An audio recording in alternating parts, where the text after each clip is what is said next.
I don't want to be here. This is terrible. Why do I smell so bad? And why did you just make me jump in a bin? She's having a tantrum about how miserable she is. Hello from the void, it's Rose. Welcome back to my channel and to the second part of my Apocalypse Poison Garden Legacy Challenge. Firstly, I want to say thank you so much to everyone that commented or messaged me about the first part. I was super nervous about playing something new, especially something that I wrote myself, and to have such a lovely response was really meaningful. Like, obviously I'm a teeny tiny channel here, I do it for myself, but having that little feedback loop is so appreciated. So thank you to everyone. If you do want to make me feel really good about myself, just a little thumbs up does it, or if you do want to leave some like bespoke thoughts in the comment box, that's always so appreciated.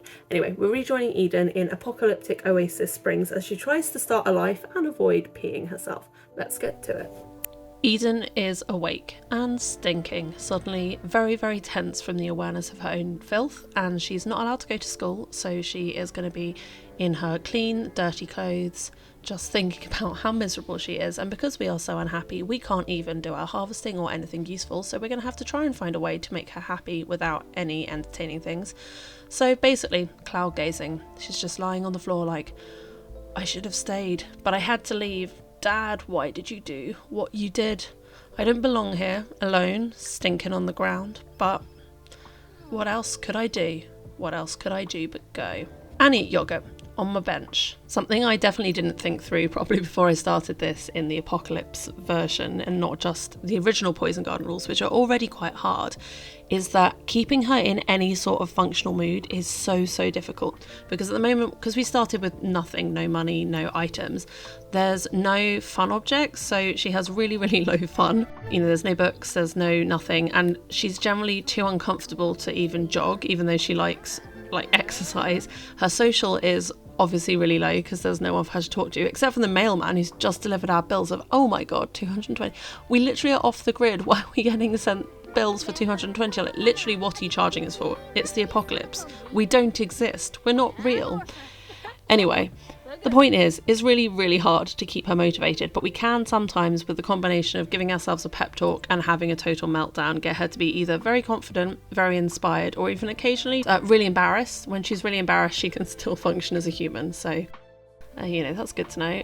And it's about to come relevant again, because I'm pretty sure we are about to have a bladder fail midway through our little foraging exhibit. If we've gone from jogging merrily to, yeah, we're doomed. Oh, and it looks like she's about to start her period. So yeah, Eden, I'm sorry I've done this to you. My need to play mad and slightly extreme challenges is definitely ruining your tiny little pixel life.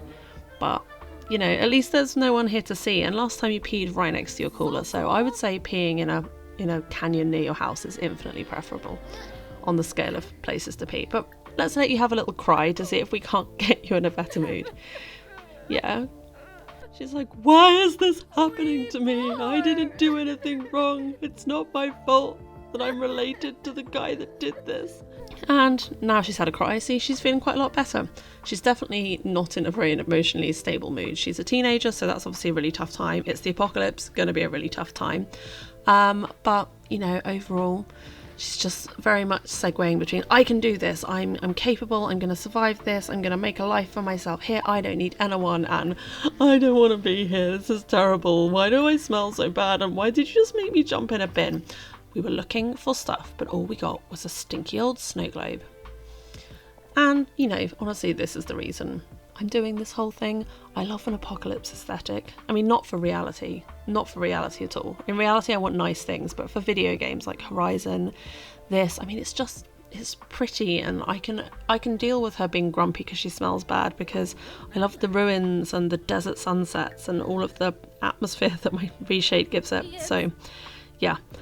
Sorry, Eden, but you are the victim of me playing out the apocalypse aesthetic in an appropriate environment, shall we say.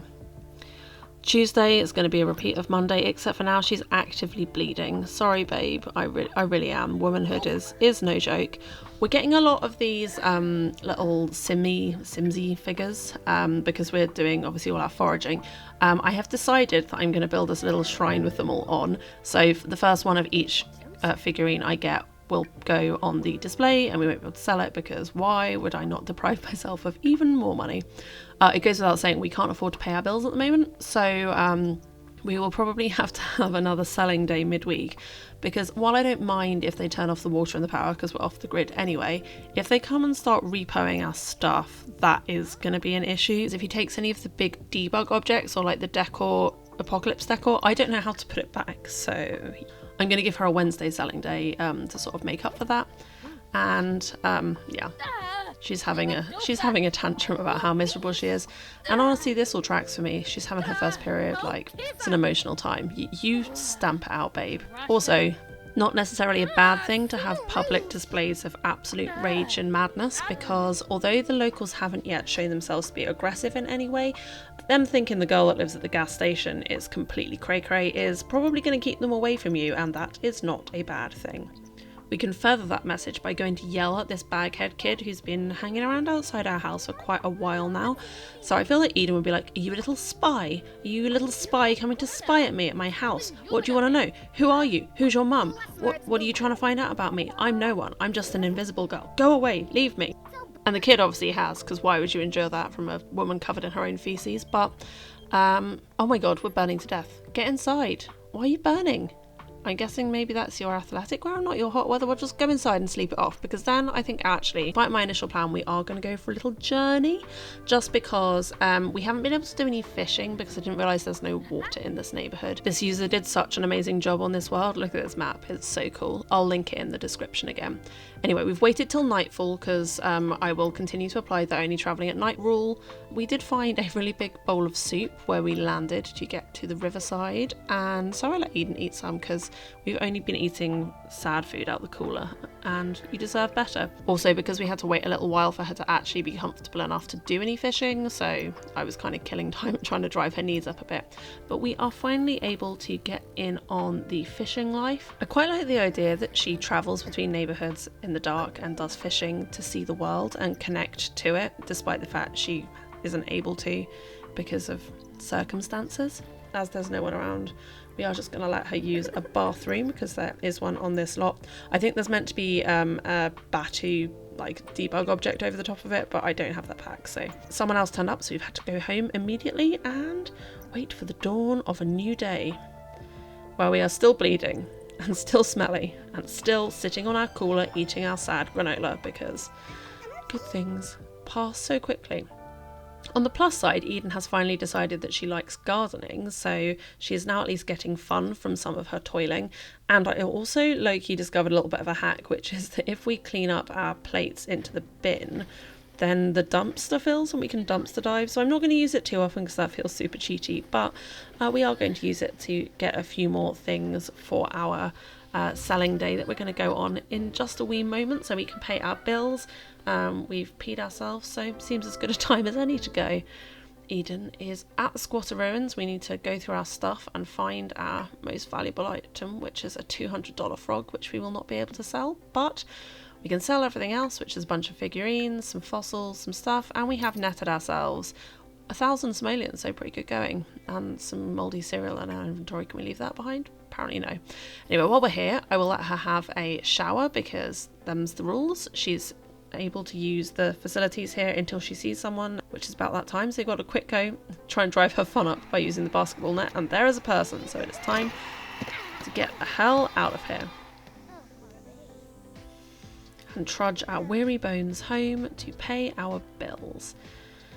I wonder how much we are going to have left once we have done that. I think it's like 200, so we should have 868 left. Okay, now you would not believe how long I agonized about what to buy. I had various different iterations. At one point I bought her a toilet and a shower, then I was like, no, I'll buy her some gardening gear, but then I was like, I don't want her to garden until she's an adult.